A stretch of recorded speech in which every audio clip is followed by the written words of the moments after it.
small, broken. And still, the town of Bethany Hill praised Mr. Daniel. "He is raising those girls well," one church elder said.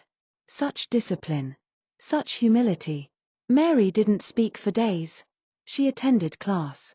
She answered questions when called. But something had changed.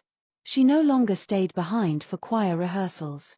She no longer laughed when her friend Deborah told silly jokes during break.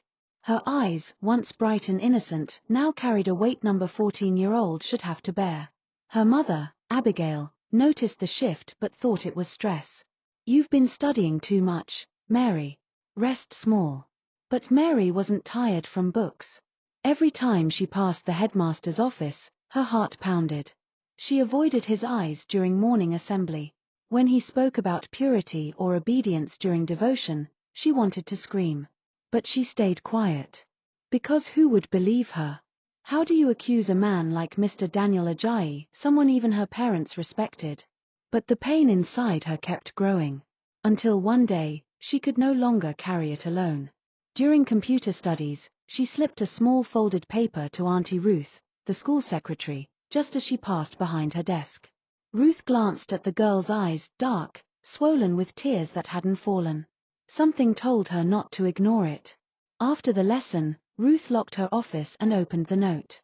In small, shaky handwriting, it read, "Auntie Ruth, please don't ignore this.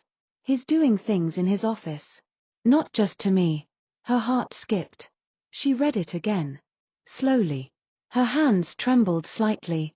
For a moment, Ruth sat frozen in her chair. Mr. Daniel was her boss. He had interviewed her himself when she joined Living Word Academy 8 years ago. He often quoted scriptures during staff meetings. He always said, "We must be guardians of these children." Could it all have been a lie? She folded the note, placed it gently in her drawer, and whispered to herself, "Lord, if this is what I think it is, help me do the right thing." That evening, Ruth went to the girls' dormitory. She told the matron she wanted to speak to Mary privately. In the small corner of the school garden, where no one could hear them, she held Mary's hand and said softly, "Tell me everything. From the beginning. Don't be afraid." Mary shook her head at first. But then she saw the gentleness in Auntie Ruth's eyes, a softness that reminded her of her mother, before the fear. So she spoke. Tears rolled down her cheeks. Her voice cracked. Ruth listened. Every word. Every pause. Every moment Mary couldn't say out loud but let out in silence.